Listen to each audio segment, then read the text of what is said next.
anak Rasul itu tidak, maksudnya anak laki-laki Rasul kan meninggal dunia semuanya. Kenapa Nabi tidak boleh punya anak laki-laki hidup? Ya, ada beberapa alasan. Karena kenapa Qasim meninggal di usia 2 tahun? Kemudian Qasim ini kan lahir sebelum Rasul diangkat jadi Nabi. Dan itu anak pertama. Ya, di usia 2 tahun dia meninggal.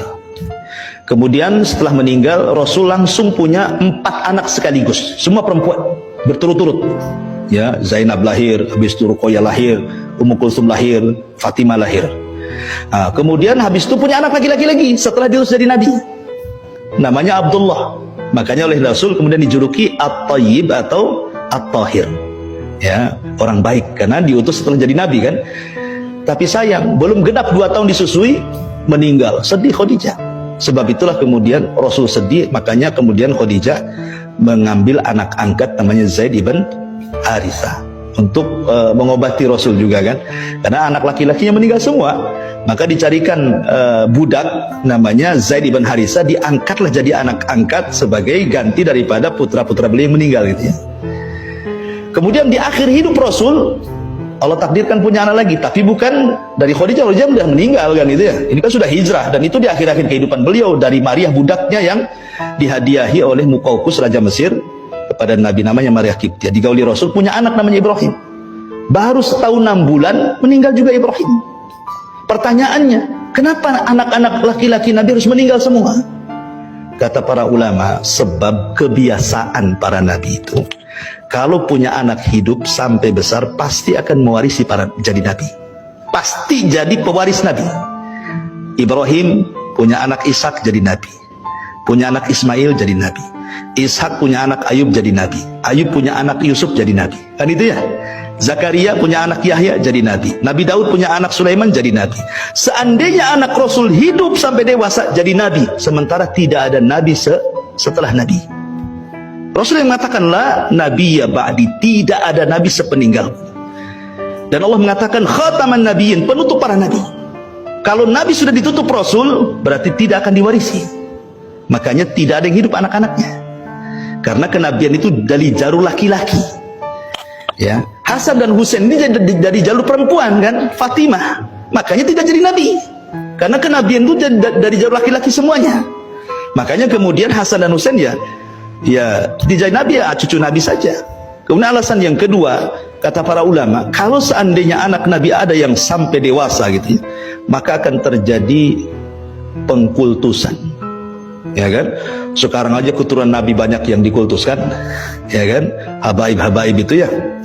Ya, kadang-kadang terlalu orang mengkultuskan gitu ya. Padahal yang membedakan orang dan kemuliaan itu adalah takwa.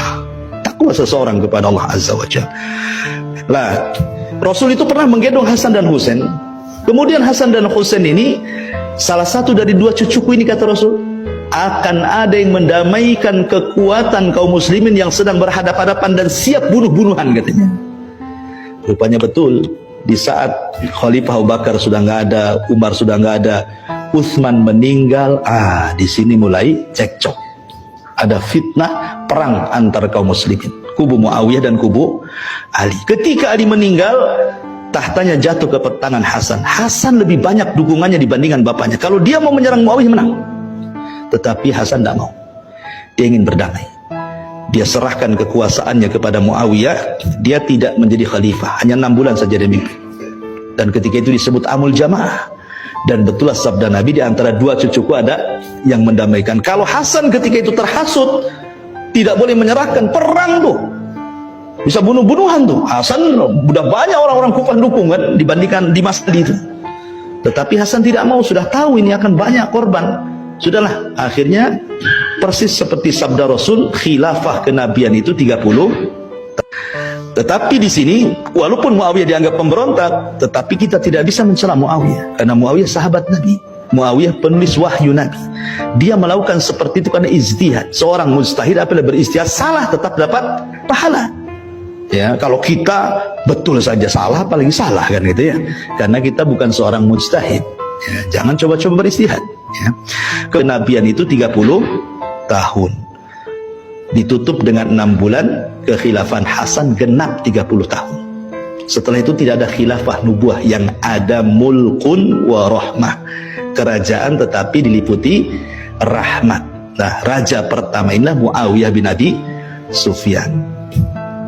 Sampai kapan? Sampai tumbangnya, sampai mulkun wa rahmah itu, sampai mulai dari Muawiyah bin Abi Sufyan sampai runtuhnya Turki Utsmani.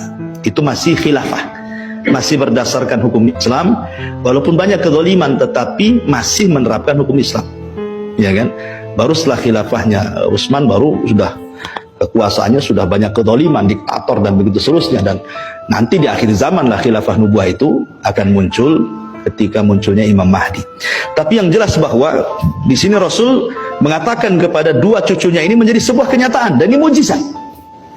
Ya, mujizat yang Allah Subhanahu wa taala berikan kepada Nabi sallallahu alaihi wasallam. Anak Rasul itu tidak, maksudnya anak laki-laki Rasul kan meninggal dunia semuanya. Kenapa Nabi tidak